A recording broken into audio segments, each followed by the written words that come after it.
बेरोजगारीचा भस्मासूर. मित्रांनो, ग्लोबलायझेशन नक्कीच झालं आहे. आंतरराष्ट्रीय कंपन्यांचं आपल्या मोठमोठ्या शहरांमध्ये आगमन, इथून काम करणं सुरू केलेल्या हजारो सॉफ्टवेअर कंपन्या,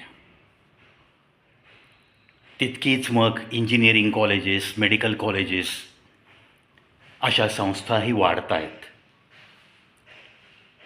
नॅचरली हायली क्वालिफाईड लोकांची गर्दी होते.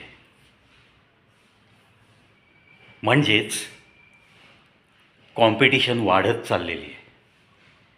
मग इतक्या प्रमाणामध्ये बाहेर पडणारे इंजिनियर्स,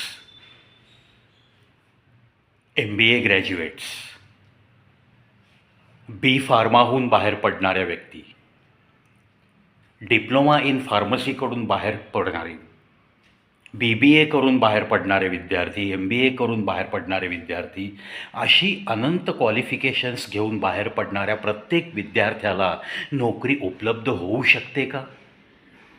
प्रत्येक विद्यार्थ्याची बौद्धिक कुवत या आजच्या कॉम्पिटिशनच्या जमान्यात नोकरी मिळवण्या इतकं प्रावीण्य त्यांनी प्राप्त केलेलं असतं का?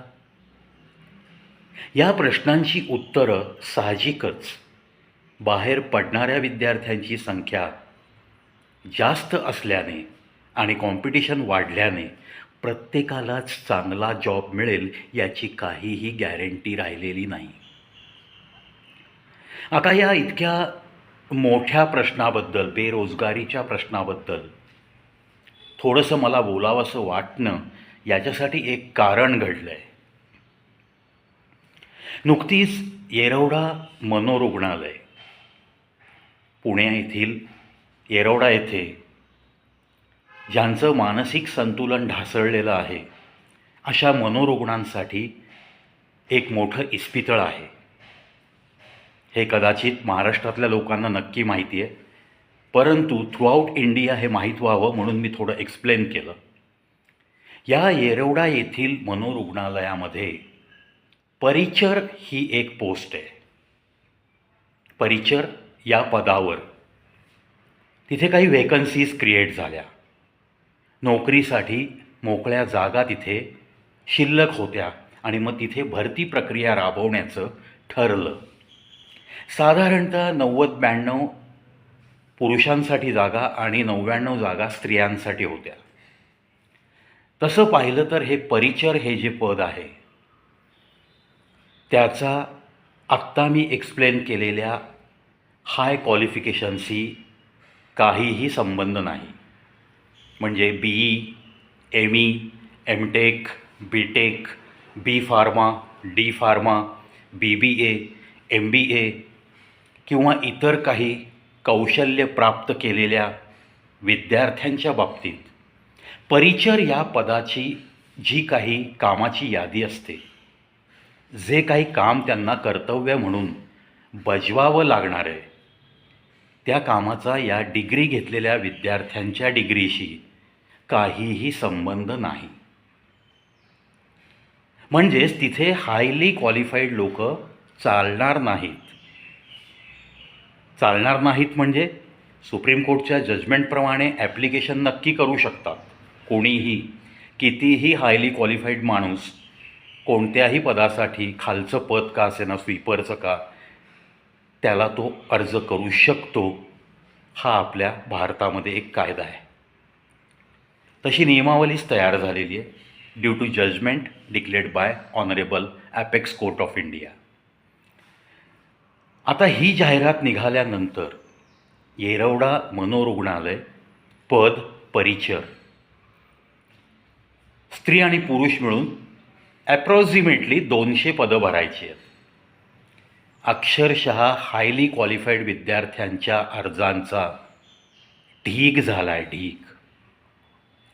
म्हणजेच जे BE किंवा BTech झालेले विद्यार्थी त्यांच्या क्षेत्रात अतिप्रावीण्य कमावलेल्या विद्यार्थ्यांच्या तुलनेमध्ये कमी पडल्यामुळे जे विद्यार्थी अनएम्प्लॉईड राहिले, जे विद्यार्थी हायली क्वालिफाईड असूनसुद्धा बेरोजगारीची कुऱ्हाड ज्यांच्यावर आहे आणि ज्यांना आता पर्याय उरला नाही, वय वाढत चाललेलं आहे, त्यामुळं मिळेल ती नोकरी करण्यासाठी त्यांची मानसिकता झालेली आहे. कारण नोकरी नाही तर लग्न नाही. कारण लग्नाचा सुद्धा आज काय बाजार चालला आहे तुम्ही आम्ही पाहतोय. कारण कोणताही वधूपिता जेव्हा एखादा वर हुडकायला या बाजारात येतो आणि जर त्याची मुलगी क्वालिफाईड आणि नोकरी करणारी असेल तर त्याचं पहिलं जातपात तो काही बघत नाही, रंगरूप काही बघत नाही. एखाद्या वराचं माझ्या मुलीपेक्षा पॅकेज 5-7 लाखांनी तरी जास्त हवं. It is nowadays a basic condition. अशा या जमान्यामध्ये मग नोकरीच नसणारी मुलं करणार काय?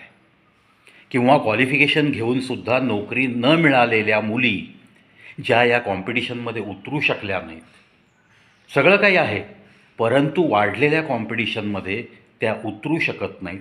वाढलेली संख्या आणि जॉब अवेलेबिलिटी म्हणजेच क्वालिफाईड होऊन बाहेर पडणाऱ्या विद्यार्थ्यांची संख्या आणि उपलब्ध रोजगार त्या त्या क्षेत्रातले याचं प्रमाण नक्की व्यस्त आहे.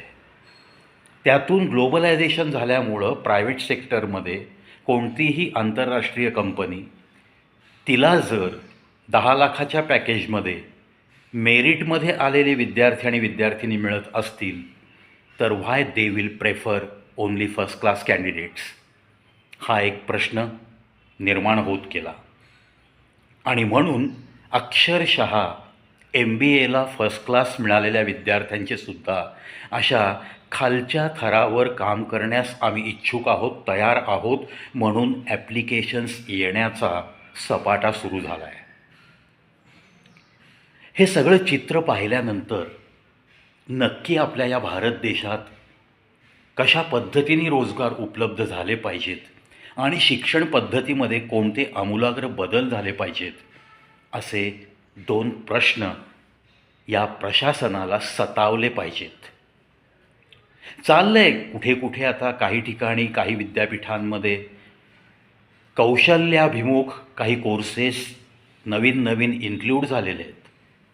डेफिनेटली चांगल्या दिशेने प्रयत्नांची ही सुरुवात तर आहे, परंतु पॅरलली काही आपल्या राजकारण्यांच्या हस्तकांना, कार्यकर्त्यांना आपण पाहतो की जे मोठ्या 12-15 लाखाच्या कारमध्ये फिरणारी मंडळी, त्यांना शाळा आणि कॉलेजेसची खिरापत वाटली गेली आहे.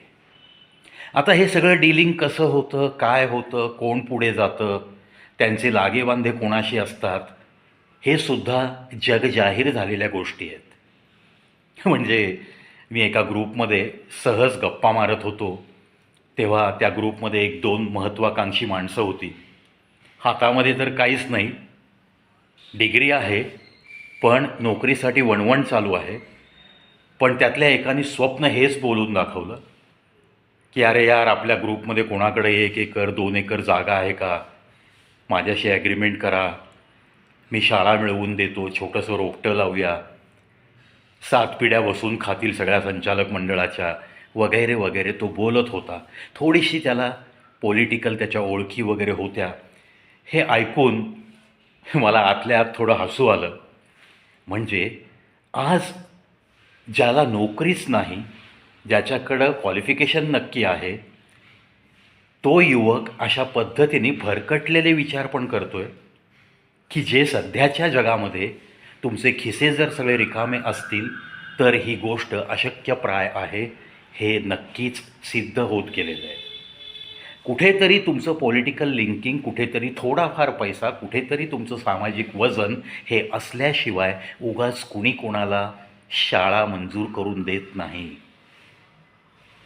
पहा, तुमच्या पाहण्यात जर एखादा खूप गरीब माणूस त्यांनी शाळा सुरू केली कर्मवीर भाऊराव पाटलांच्या नंतरचं मी आजच्या जमान्याची गोष्ट करतो आहे.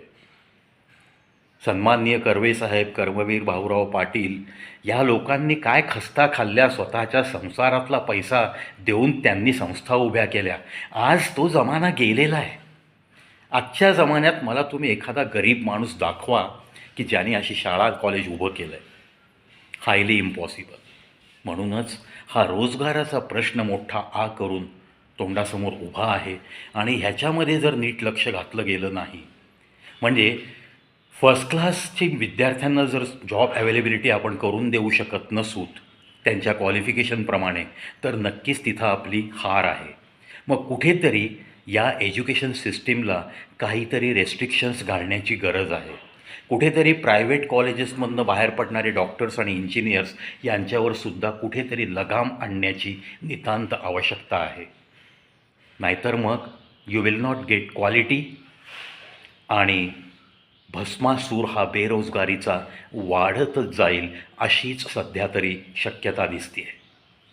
मॅक्झिमम गव्हर्नमेंट सेक्टर्समध्ये ॲडव्हर्टायझच येत नाही आहेत. एक मंत्रालय, दुसरं पोलीस खातं आणि तिसरं लॉ अँड ज्युडिशियरी असे काही तुरळक सोडल्या तर जाहिराती येणं बंदच झालं आहे. म्हणजेच भरती प्रक्रिया सरकारी खात्यामध्ये अगदी बंदच आहे असं म्हटलं तरीही योग्यच ठरेल. मग अशा या विदारक चित्र जेव्हा डोळ्यासमोर दिसतं आहे तेव्हा माझ्या भारत देशाच्या सन्माननीय एज्युकेशन मिनिस्टर आणि त्यातल्या त्यात प्रत्येक राज्याच्या शिक्षण मंत्र्यांना मी माझ्या चॅनलतर्फे नम्र विनंती करतो की या प्रश्नामध्ये गांभीर्याने लक्ष घालण्याची गरज आहे. Education system it has to be changed drastically. It is desperately needed. या गोष्टीमध्ये खरोखर प्राधान्याने लक्ष दिलं गेलं पाहिजे. अन्यथा आपला जो युवा वर्ग आहे हा जर बेरोजगारीच्या संकटात अडकत चालला तर त्याच्यातून निष्पन्न होणार काय आहे? जगामध्ये या आपल्या भारत देशामध्ये क्राईम वाढत जातील. जगण्याचं साधन जर एखाद्याला मिळालं नाही तर तो त्याचा इंटेलिजन्स थोड्याशा वाईट पद्धतीने वापरण्यास सुरू करतो. म्हणून आजकाल आपण पाहतो ना, कॉल सेंटरवर धाडी पडल्यात. तिथं एक इंटेलिजंट माइंड असलेली 4-5 मित्रमंडळी एकत्र येऊन त्यांनी काढलेलं कॉल सेंटर असतं आणि त्यांना पक्कं माहीत असतं की या कायद्याच्या कचाट्यातून कसं सुटायचं आहे, कोणाला पुढं करायचं आहे. असे क्राईमसुद्धा हळूहळू वाढत गेलेले दिसत आहेत आणि हे अजूनही वाढत जातील. याच्याही पुढं जाऊन जर एखाद्याला काही जगण्याचं साधन नाही मिळालं आणि जर घरी त्याच्या कच्ची बच्ची किंवा त्याचे म्हातारे आईबाप असतील तर तो पुढे मागे चोऱ्या दरोडे टाकायला सुद्धा मागे पुढे बघणार नाही. त्याची जी काही बुद्धिमत्ता आहे ती तो क्राईम करण्यासाठी वापरू शकतो. थोडक्यात या समाजाचा बॅलन्स पूर्णपणे बिघडू शकतो आणि आपल्याला क्वालिफाईड गुन्हेगारांचं जग, असं जग आपल्या अवतीभोवती दिसायला सुरुवात होईल.